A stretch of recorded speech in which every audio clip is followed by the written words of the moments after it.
Hey folks, Frank the Pestgeek here. You may be wondering why I'm wearing this mask to perform a fertilizer service. Well, let me explain it to you very simply. Fertilizers have an inhalation hazard on the label, which is kind of the same as the SDS, where a lot of you have heavy metals and you have things going in and as a powder form, and depending on the quality of the fertilizer, you're going to have a lot of dust.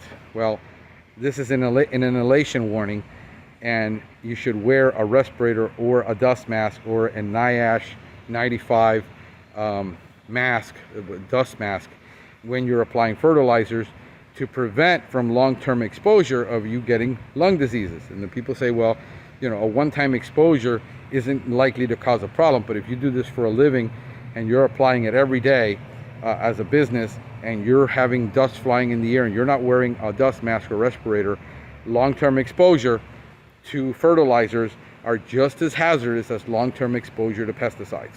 So wear your PPE if it's on the label. Check, and I'm going to show you where this is at on the bag. Fertilizer needs to get treated as a pesticide. Right there is the inhalation warning on the SDS that this is corrosive and that this causes damage to internal organs and to lungs. When you read down here, the PPE required to apply a fertilizer, it is just like a chemical. Wear protective eyewear, goggles, face shield, chemical resistant gloves, long sleeved pants, plus shoes with socks when using this product. Use proper respiratory when necessary to avoid injury. Take any contaminated clothing and wash before reuse. You see me wearing my goggles.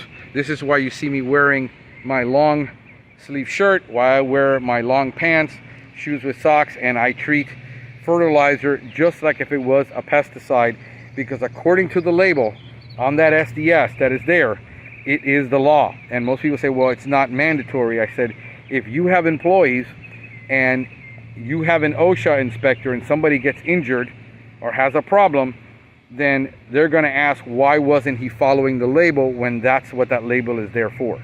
So yes, on fertilizers, just like pesticides, like chemicals, anything that is a chemical in the workplace, you have to follow the precautionary statement as an employee to follow the law, because now you violate, not only you can violate FIFRA law, you can violate OSHA law, which are two separate governing bodies.